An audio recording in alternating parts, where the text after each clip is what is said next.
आज के लेसन में हम लेसन नंबर 30 को डिस्कस करेंगे और जो रिमेनिंग पार्ट है प्रैग्मेटिक्स का उसको हम डिस्कस करेंगे।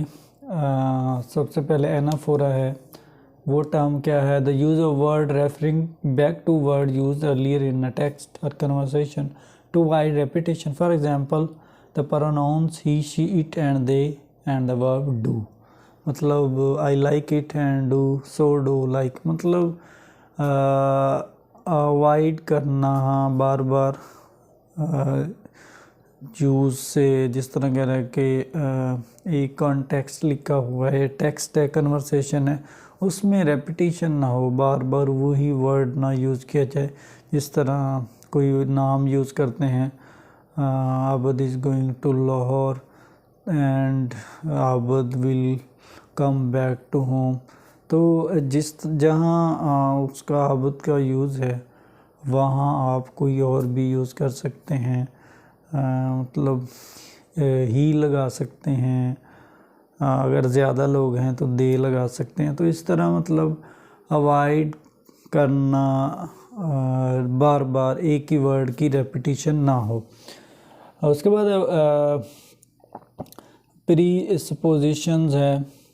What a speaker, writer assume is true are known by the listener or reader can be described as the presuppositions। मतलब जो राइटर और स्पीकर है उसने जो अज्यूम किया है, फ़र्ज़ किया है, उसको डिस्क्राइब करना, उसको presuppositions कहते हैं। Presuppositions is an implicate assumption about the world or background belief relating to an utterance whose truth is taken for granted in discourse। Example of presupposition include when did you stop making, presupposition you used to smoke, you no longer do so। मतलब ये सारी चीज़ें होती हैं। Constancy under negation test। Constancy क्या है? One of the tests used to check for presupposition underlying sentence involves negating a sentence with a particular presupposition and checking if the presupposition remains true। My car is Rick, the negative version my car is not Rick। तो ये presuppositions होती हैं। Speech acts क्या होते हैं? Speech act is an utterance that has performative functions in language and communication। Almost any speech act is related to performance several acts at once, distinguished by different aspects of speaker intention। मतलब जब speaking हो रही होती है, speech हो रही होती है, जो स्पीकर बोल रहा होता है उसके जो पॉइंट ऑफ व्यू है, जो उसका इरादा है बोलने का, वो डिफरेंट हो सकता है। This is the act of saying something what one is saying it, such as requesting or promising, and how one is trying to affect one audience। The term speech act is used to describe action as requesting, commanding, questioning, or informing। We can define a speech act as the action performed by speaker with utterance। You are not just speaking, you seem to perform the speech act of promising।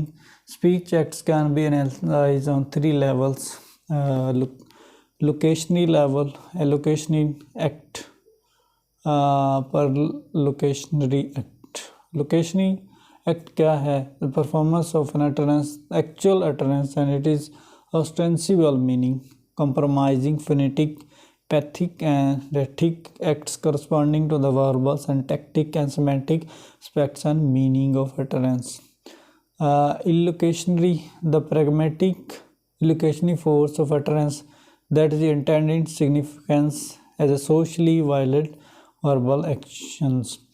Perlocutionary act, it is actual facts such as persuading, convincing, scaring और different points of view हो सकते हैं। Direct speech acts क्या हैं?